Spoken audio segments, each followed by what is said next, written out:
Well, simula na ng bakbakan ng Petrogas at Cheritigo, maya-maya lamang yung 4 PM. Kaya guys, supportan natin ang gusto nating team. Kaya before that, please, huwag niyong kalimutan mag-like, comment, subscribe, and pa-hit the notification bell para lagi po kayong updated sa mga bonggang video about sa volleyball dito sa Pilipinas. Masasabi nga natin na equal ang galing ng teams na ito based sa pinakita na ng laro ng nakaraan. Dahil kung tutuusin ay talaga namang malakas pa rin pareho ang team, sadyang natalo lang sila ng mabibigat din na team. Kaya ngayon ay gustong-gusto nilang maipanalo ang larong ito para naman may chance sa next round na paparating ngayon sa PBL after ng prelims. Halos magaling din pagdating sa wing spikers, pagdating sa Black Kings at pagdating sa depensa ang dalawang team na ito, lalong-lalo pa sa pagbabalik ni Maylin Pa at sa Cheritigo at Minerva.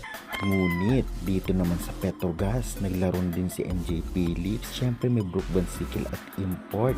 Samahan pa rin, talagang magagaling depensa ay talagang magiging maganda ang labanan na ito.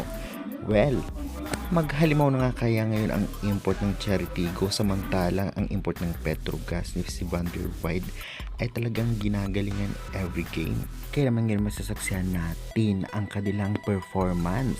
Kaya guys, excited na ba kayo sa labanan na ito? Sa tingin ninyo, anong team mananalo? Cheritigo o Petrogas? Kung ganun pa man, i-comment nyo na yan at huwag kalimutan mag-like and subscribe for more valuable updates. Thank you very much.